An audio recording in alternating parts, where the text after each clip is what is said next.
Brain fog is a very common complaint from patients, yet you may be surprised to learn that doctors don't really spend any time in medical school studying this, and there's not even a diagnosis called brain fog, which is exactly why it's so important that we talk about it here now.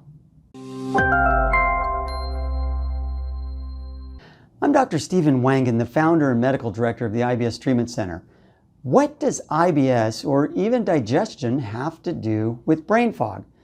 Well, apparently a lot, because I've seen a ton of patients with brain fog over the last 2 decades, and most of them got better when their digestion got better. If you have brain fog, then you know exactly what I'm talking about.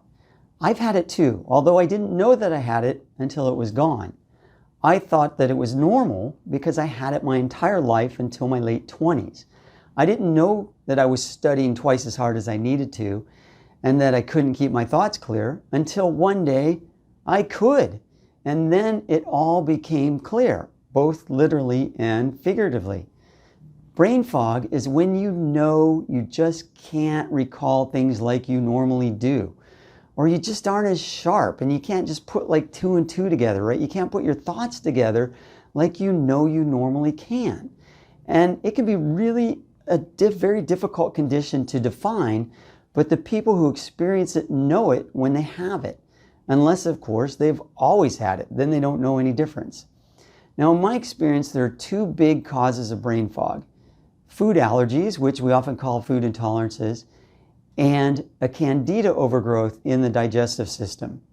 Now, I've seen hundreds of cases of both types of brain fog. And it's not that there is one evil food, right, or even a few foods that we can point our finger at. It's actually about how your body responds to those foods. So here's what I mean. If you have an immune reaction to a food, which is usually measurable with an IgG antibody or an IgA antibody reaction, then you are potentially creating an inflammatory reaction to that food. And this is really all about inflammation, because inflammation is at the root of all evil, at least in healthcare. Now, you know how it is. I'm going to give you an example. When you get a cold or a flu, you know how you get kind of this brain fog and you just aren't as sharp, can't think as clearly? That's the inflammatory process that's happening. And when you have a cold or flu, you notice it. You notice it's affecting your cognitive function. So when you have an immune reaction to a food, then you can get the same thing. You're getting an inflammatory reaction that can affect your cognitive function. And it can happen all the time, or it can come and go randomly and frequently.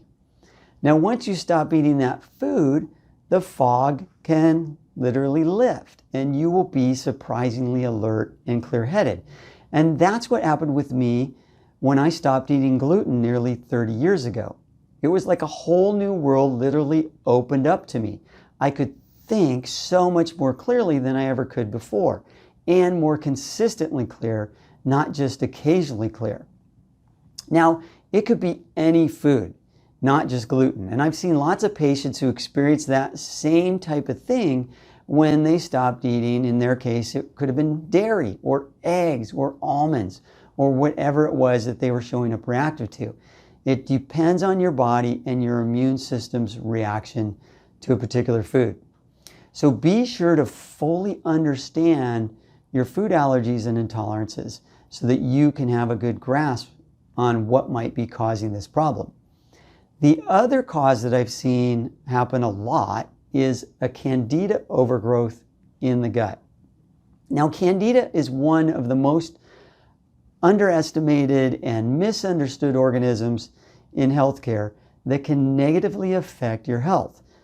But to keep it kind of simple for this particular video, a Candida overgrowth in the digestive system creates a lot of nasty chemicals that you then absorb. And many of those chemicals have alcohol-like effects, which can cause brain fog.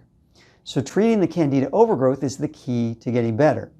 And that's a lot easier said than done, but it's certainly doable. Now, finding a doctor who understands brain fog, much less knows how to test and treat for these common causes of brain fog, can be a big challenge. If your doctor, when you mention it, quickly moves on, or they give you kind of a deer in the headlights look, you're not alone, unfortunately. Most doctors aren't very familiar with any of the stuff that I've talked about so far. Now, you can learn a lot more about both food allergies and intolerances and Candida overgrowths in the digestive system by watching many of my other videos on those exact topics. If you found this video helpful, please give it a thumbs up and subscribe to my channel for more fascinating information about how you can improve your health. Thanks for watching.